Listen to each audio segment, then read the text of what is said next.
Right to this, a suggestion via Discord. Let's check it out. Let's see where this takes us, guys. Protests expected today here in New York City as Israel's Prime Minister Benjamin Netanyahu will be speaking at the United Nations. He's expected to condemn countries who recently recognized Palestinian statehood. Meanwhile, President Trump is pushing back on the possibility of Israel annexing all the West Bank. Oh, is that an option? I will not allow Israel to annex the West Bank. No, Okay. I will not allow it. It's not Okay. going to happen. There's been enough. It's time to stop now. Right.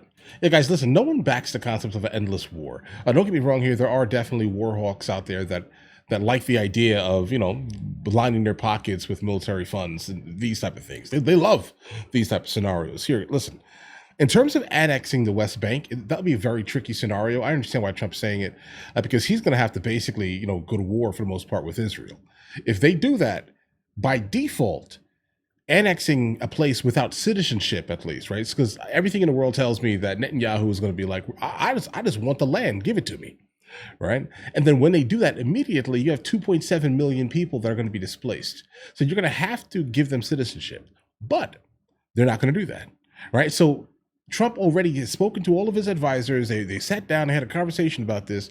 What happens if they do not give the 2.7 million Palestinians citizenship? What happens?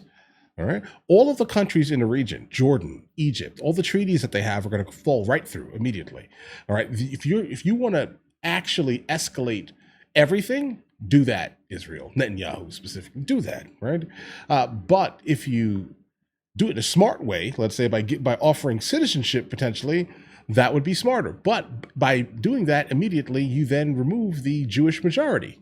Now, Israel is no longer a Jewish state. You get what I'm saying here?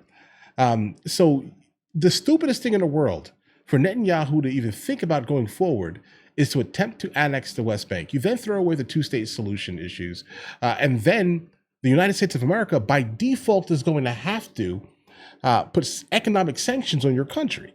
Okay, by default, immediately. Oh, we annexed. Netanyahu annexed the West Bank. Okay, sanctions.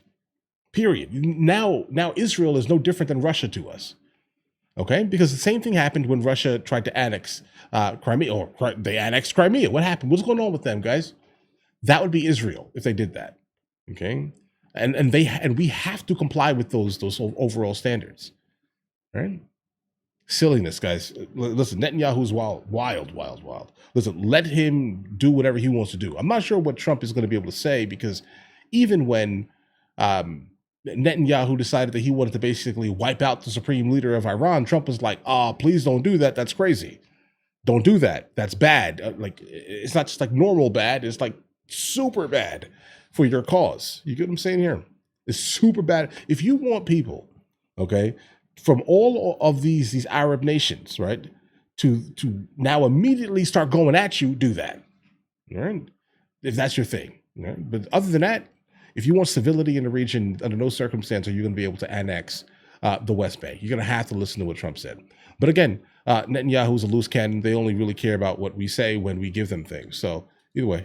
Retired four-star General Jack Keane just returned from Israel and joins us now to tell us what he found out. General, what should we know about the operation in Gaza City and the mood in Israel itself?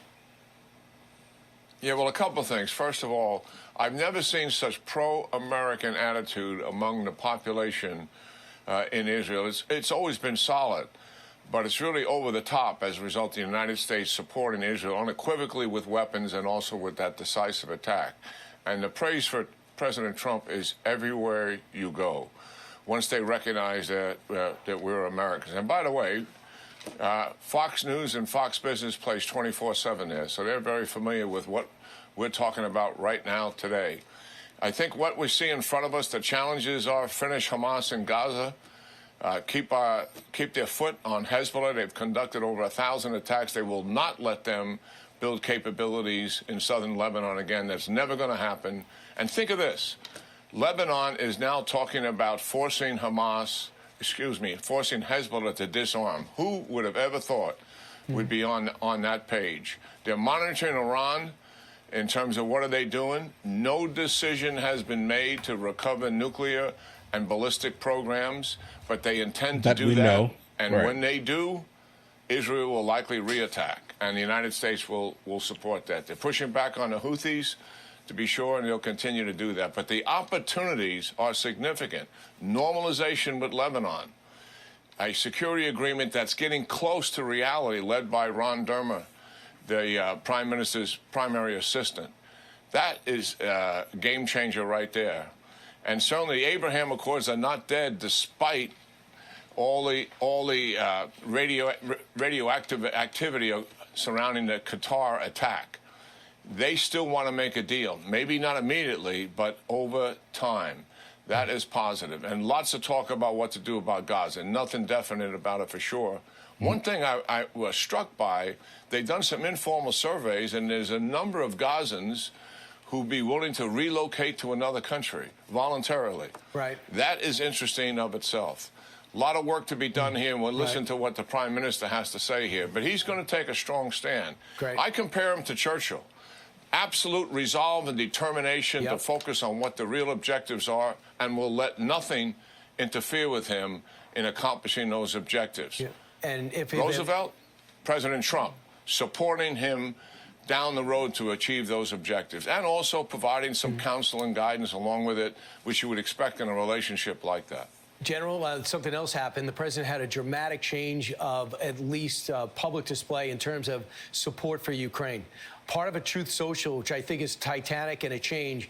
Russia, he said this: Russia has been fighting aimlessly for 3.5 years, a war that should have taken a military power less than a week. This is not a distinguishing Russia. In fact, it's very much makes them look like a paper tiger. Listen, guys, Russia definitely is a paper tiger. Unfortunately, it's like specifically right now.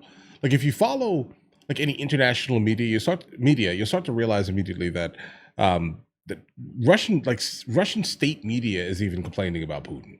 All right, like this is everywhere.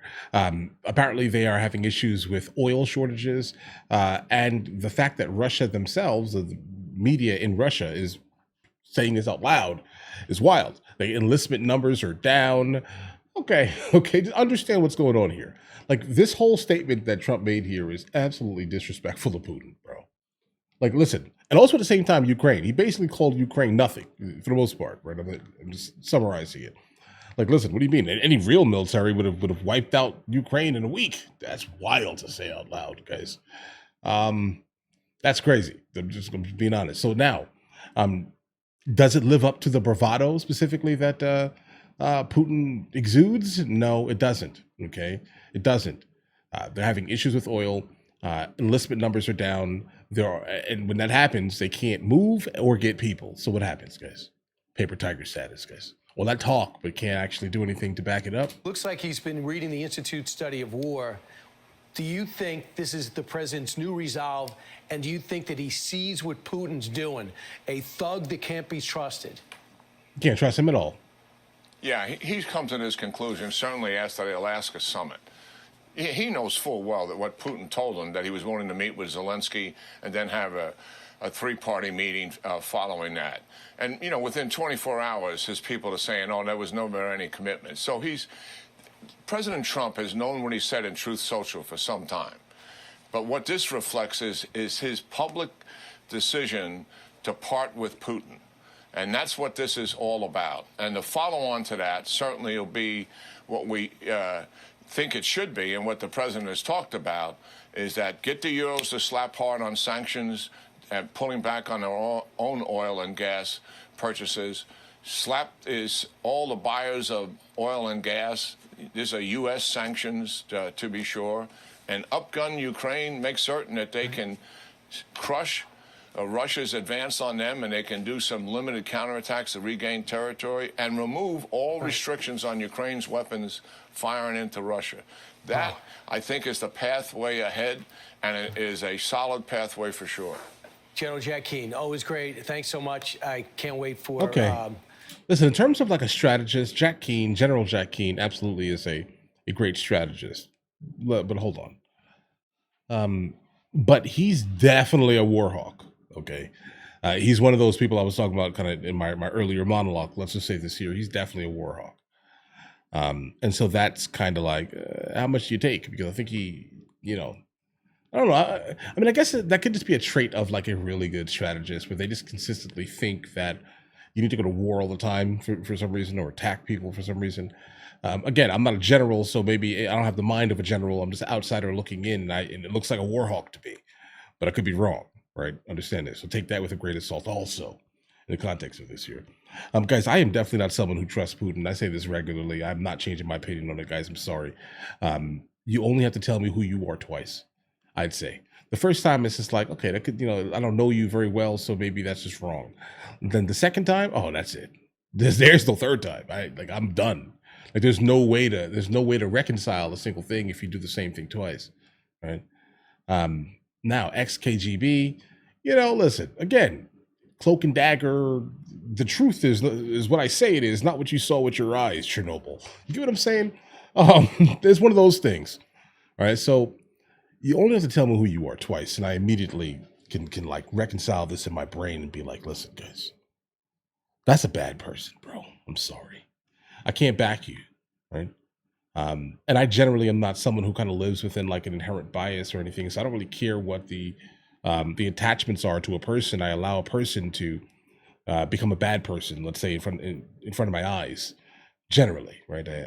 You can't tell me someone's bad. I have to experience it. I'm sorry. All right, I apologize, but I'm not wired to just believe what someone says and take it as fact, right? You know what I mean? Either way, listen. Israel attempting to annex. We're going to kind of bring back some of the things we brought a little bit here earlier. For those of you who skipped forward, Israel annexing the West Bank would be silly. It would be the end of everything you know about Israel, right? Basically, you would immediately lose your Jewish majority. Your country is no longer a Jewish country, period. It isn't, because you're going to have to give citizenship. If you don't give citizenship, then the whole world is basically going to come at you like the whole world did South Africa. All right, you are now holding an apartheid state. That's what you're doing. That's it. And we have to, by default, sanction you. We have to. All right. So let's see where that goes. We're gonna see. I'm gonna follow the story absolutely, because Netanyahu definitely is a wild card. He only really tends to listen to what we have to say when we're giving him things, or we're backing him in some cause that they don't have to pay for, but our citizens do. That's kind of the vibe I get consistently. Again, I have no attachment to Israel or Palestine at all, and I generally don't look at things through a biased lens, let's say, because there are some people who will just back Israel because of the religious angle. But I don't allow myself to how do I explain this here? I'm not going to like something because of one specific thing only. Right? I look at actions of people more so, and Netanyahu is definitely a wild card. We'll see where this goes. Again, we'll see where this goes. Absolutely. But all right, listen, in the meantime, you guys all have an absolutely amazing day. Enjoy your day thoroughly. If you guys are new here, please like and subscribe. And in the meantime, I'll catch you guys later.